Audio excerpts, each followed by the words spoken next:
अलिशा।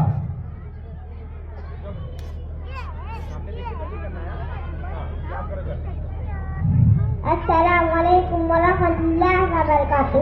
मैं आपके सामने तकरीर पेश करना चाहती हूँ। बिस्मिल्लाहिर्रहमानिर्रहीम। खुश शाम से अल्लाह ने उतारे हैं मोहम्मद, हर दौर में हर शख्स को प्यारे हैं मोहम्मद। नबी सदर और मेरे मकतब के साथियों, अस्सलामुअलैकुम वरहमतुल्लाहि वबरकातुहू।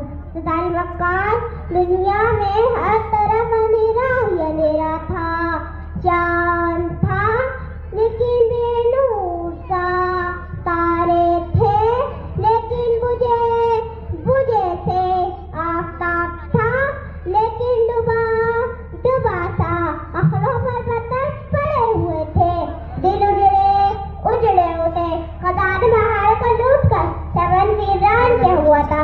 इतने में मेरे नबी की आवाज़ हुई, जिन्हें रहमतुल आलमीन बनाकर भेजा गया।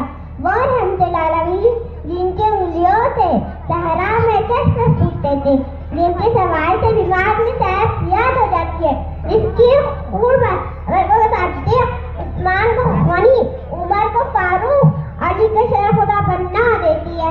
इसकी निस्बत फातिमा खौतुन जन्नत सैयद को सैयदा करती है।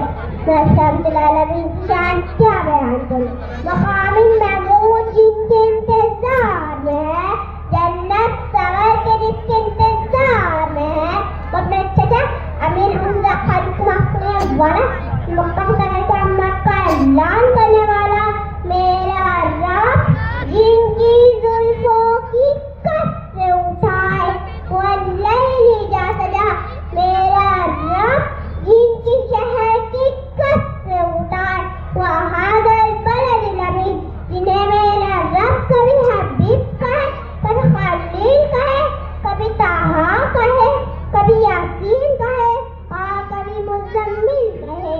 हाँ सदारे मकार उसी रहमतुल आलमीन को उम्मत के दर्द में सर्दों में रोता हुआ देखा। जिस तरह लब से लब मिलते हैं नामे मोहम्मद के सबब, जिस तरह लब से लब मिलते हैं नामे मोहम्मद के सबब, काश हम सब मिल जाए नामे मोहम्मद के सबब। वाखिर दावाना अल्हम्दुलिल्लाहि रब्बिल आलमीन।